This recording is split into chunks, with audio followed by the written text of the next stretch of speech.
Vamos aprender a cutucar positivamente as pessoas. Nos próximos dias, a nossa luta vai ser justamente para convencer aqueles que nós conseguimos, né? Aqueles que Deus colocar no nosso caminho aí, embora eu acredite naquilo que o Evangelho de João, no capítulo 16, fala: o Espírito Santo é que convencerá o mundo do pecado, da justiça e do juízo. Eu não acredito que nós realmente consigamos convencer, mas nós precisamos, sim, trazer os argumentos, né? Que Paulo falava assim: puxa, mas como é que eles vão acreditar se não há quem pregue? Como pregarão se eles não forem enviados? Nós precisamos, a parte de falar é nossa, a parte de convencer é de Deus. É claro que se Deus puder colocar em nós as melhores palavras, melhor ainda. Se não, é como aquele convencimento do profeta Jonas na cidade de Nínive, que era uma cidade assim terrível, os moradores muito ruins, e ele foi lá e falou de qualquer jeito: olha, se vocês não se arrependerem, em 40 dias esta cidade será destruída. Se vocês não se arrependerem, em 40 dias essa cidade será destruída. E o que aconteceu? A cidade se convenceu e não foi destruída, pelo menos naquela vez. 150 anos depois, foi o profeta Naum, na mesma cidade, e profetizar a sua destruição completa. O Roberto Campos, numa discussão que ele teve com a Miriam Leitão, vocês encontram isso na internet, a Miriam Leitão falou: olha, a minha geração não gostava de você e tal. E aí ele fala assim: olha, o Bismarck, aquele grande ícone, né, da história mundial, ele dizia que há 3 tipos de povos: os inteligentes, que aprendem com os erros dos outros; os medíocres, que aprendem com os próprios erros; e os idiotas, que não aprendem nem com um nem com o outro. Então, o que nós esperamos fazer nesses dias? Encontrar pessoas realmente inteligentes, como esse homem simples que apareceu aí logo no começo. O Thomas Sowell, no seu livro Os Intelectuais e a Sociedade, o começo do livro, os primeiros capítulos, eles são maravilhosos, porque eles mostram que o conhecimento da humanidade todo, ele está disperso. Nós não temos todo o conhecimento. Então, por exemplo, minha esposa falou que talvez a gente vai precisar chamar um encanador aqui para casa. Esse encanador, ele tem um conhecimento que eu não tenho, né? E não é porque eu passei a vida inteira estudando e tenho um monte de livros que o meu conhecimento é superior ao dele. Não é. E o que acontece com esses intelectuais do PT, de muitos desses partidos históricos? Por causa desse conhecimento teórico, ele acha que o conhecimento dele é superior e, portanto, ele tem o direito de dizer para você que você é um perfeito idiota, que ele vai dizer para você como é que você tem que viver e como é que você tem que pensar, né? Até eu vi esses dias aquele Fefito, né, que era comentarista lá da Jovem Pan, ele fazendo uma pergunta assim para Ana Maria: e Ana Maria Braga, você vai falar, você vai ser cidadã agora e vai falar o seu voto? Você disse que não se manifestaria politicamente porque o que você faz é entretenimento. Não chegou a hora da gente ouvir Ana Maria cidadã? Olha, isso que você está dizendo é dizer que eu não sou cidadã. Não é? A figura pública diferente da cidadã. O que eu faço? Não. Eu acho que eu faço tudo com muita cidadania, né? Eu não tenho essa função de dizer em quem votar, e porque falar de política já tem o jornal, né? Eu não tenho essa função, nem devo exercer essa função, porque qualquer opinião minha pode levar as pessoas, porque eu acredito que eu tenho a credibilidade naquilo que faço, né? Eu leio 3 jornais por dia, fisicamente, porque eu acho que eu sou uma mulher atuante, atual e bem informada. Então, essa pergunta sua também eu não a respondo, porque seria uma forma de eu me colocar politicamente, coisa que não fiz nunca e não vou fazer, porque eu acho que o meu público não tem que ter interferência da minha opinião. A minha opinião é a minha opinião. Ela falou: você está dizendo o quê? Que eu não sou cidadã se eu não falar? Eu nunca me manifestei politicamente e não vou fazer isso.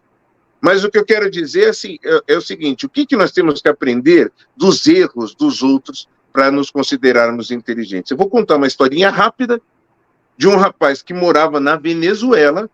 Eu vi esse testemunho, achei muito simples, muito bacana. Ele disse o seguinte: Eu, no começo dos anos 1990, eu fui para a Venezuela e o país estava muito próspero e eu comprei lá o primeiro carro, eu estava com uma vida muito boa, um salário excelente, minha vida estava maravilhosa.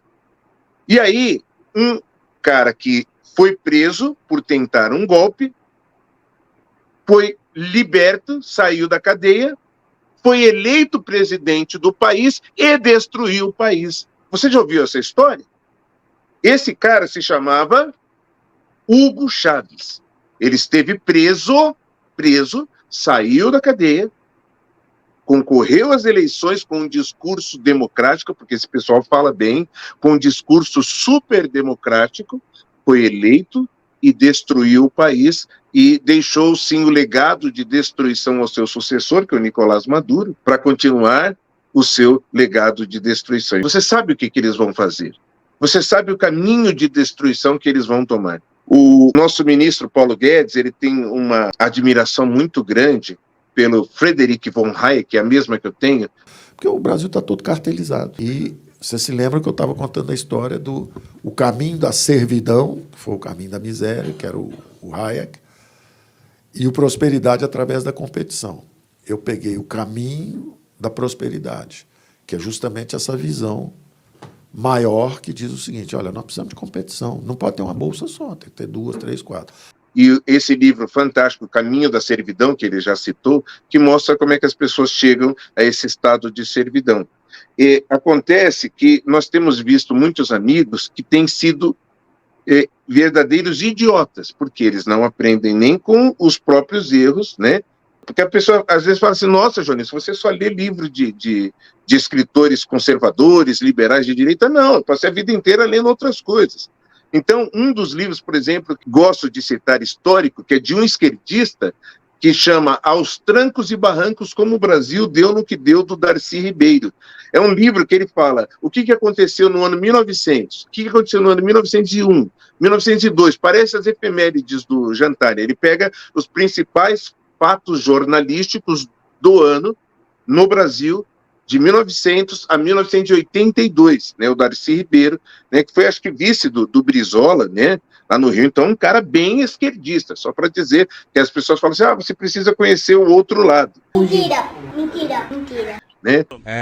E nós conhecemos o outro lado, baseado nessa resolução, né, de desordem informacional, que esses ungidos, esse pessoal que acha que tem o direito de dizer o que você pode dizer ou não, o TSE tomou uma decisão que nos chocou, né? Porque sempre acusava a direita de fake news, notícias falsas. Mentira.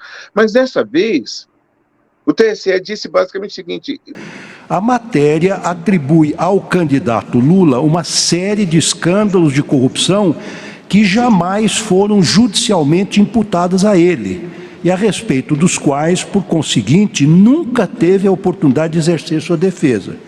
Nesse sentido, considero grave a desordem informacional apresentada. Principalmente a partir do início da campanha eleitoral para o segundo turno, duas modalidades, ministro Ricardo Lewandowski, ministra Carmen, ministros TSE, duas novas modalidades de desinformação. Eu diria aqui a desinformação, né, em sua segunda geração. A primeira é a manipulação, como no caso em concreto que estamos analisando. A manipulação de algumas premissas verdadeiras. Então se fala, como aqui, por exemplo, escândalo dos bingos, dólares na cueca, máfia dos sanguessugas. Você junta várias informações verdadeiras que ocorreram e aí traz uma conclusão falsa. Nós sabemos que essas notícias não são falsas, são notícias verdadeiras, mas nós não queremos que elas sejam veiculadas para que as pessoas não cheguem a conclusões erradas. Ou seja, você não deve falar a verdade para que as pessoas não cheguem a conclusões erradas. E aí, eu gostaria de lembrar o que o apóstolo Paulo fez lá em Atenas, discutindo com os atenienses, o que João e Pedro fizeram em Jerusalém, porque eles foram presos e falaram, nós proibimos vocês de falarem deste Jesus e vocês encheram Jerusalém com essa doutrina. E aí eu tenho usado de parábolas nesses tempos de censura e eu gostaria de fazer a seguinte pergunta para você. É uma pergunta, são perguntas. Se você tivesse uma amiga que estivesse noiva de um rapaz, que você conhece o rapaz, você sabe quem ele é, mas ela não sabe. Ela está apaixonada, né? E até tem um livro do Sérgio Gama Lavoura, chama Discipulado, ele fala assim que paixão é o sentimento muito forte baseado no conhecimento superficial que você tem de outra pessoa. É mais ou menos que nem aquela história lá do Marcelo Rubens Paiva, que ficou tetraplégico porque ele estava bêbado numa cidade interior, ele viu uma água cristalina e pulou de cabeça, quebrou o pescoço. Então, paixão, ela faz isso, ela deixa a gente idiota. Você não sabe quem é aquela pessoa, você está se apaixonando por essas palavras mágicas, é a esperança, é o futuro e tal, e você não consegue olhar objetivamente para aquela pessoa. Então, pense comigo, a moça está noiva de um rapaz, mas eu, com esse mesmo argumento usado pelo TSE de desordem informacional, então, até o casamento da noiva, eu não vou falar para ela, eu vou omitir para essa noiva que o noivo dela é um criminoso condenado. Ele já foi condenado. Mas ele não está na cadeia? Não, ele saiu da cadeia. Ele é um criminoso condenado, mas ele já saiu da cadeia. E ela é uma pessoa que ama Deus, ela gosta de Deus, e ele não consegue olhar objetivamente para aquela pessoa. Então, pense comigo, a moça está noiva de um rapaz, mas eu, com esse mesmo argumento usado pelo TSE de desordem informacional, então, até o casamento da noiva, eu não vou falar para ela, eu vou omitir para essa noiva que o noivo dela é um criminoso condenado. Ele já foi condenado. Mas ele não está na cadeia? Não, ele saiu da cadeia. Ele é um criminoso condenado, mas ele já saiu da cadeia. E ela é uma pessoa que ama Deus, ela gosta de Deus, e ele não gosta de Deus, mas ele finge crer em Deus. Ele sabe falar as palavras, os chavões religiosos quaisquer, para dizer que crê em Deus, mas ele não crê em Deus. Ele também é a favor do aborto, e ela sonha em ter filhos. Ele é um alcoólatra, e ainda apoia o uso de drogas. E aí, você fala assim, não, eu não vou falar para ela porque eu quero protegê-la. Você está protegendo mesmo essa sua amiga? Ou ela vai casar com uma pessoa, só vai descobrir isso depois do casamento? E o casamento do qual eu estou falando é o dia 30 de outubro próximo. E nós temos o dever de conversarmos com alguns amigos e falar, olha, você quem decide, né? Porque terminando, Jantália, assim, quando você basicamente na psicologia ou em aconselhamento, até de pastores, dizem que você tem basicamente dois tipos de aconselhamento, um chamado diretivo e outro não diretivo. O melhor aconselhamento é o não diretivo. O diretivo é aquele, você vai lá e uma menina está confusa, eu vou namorar com esse ou com aquele. Você fala, não namora com esse. E aí ela vai, às vezes, namora com o outro, porque você foi diretivo. E o não diretivo, como é? Você fala, olha, as características desse aqui são essas e as características desse aqui são aquelas. Então pensa bem qual dos dois, né? Então, se você puder fazer isso com seus amigos, com alguém querido, precioso para você, né? Que não seja um radical, que só faz o L, não consegue mais pensar, discernir a gravidade desse homem estar concorrendo, faça isso. Caros amigos, daqui até o próximo domingo, foco na eleição em conversar e convencer amigos. Realmente. Vamos aprender a cutucar positivamente as pessoas. Você gosta do trabalho do professor Joanilson? Então se inscreva no canal, curta a página e o vídeo, faça qualquer comentário, nem que seja só um oi. Se puder, faça a sua doação de qualquer valor. Chave Pix, número de celular 55 11 9 77 88 88 72. 55 11 9 77 88 88 72.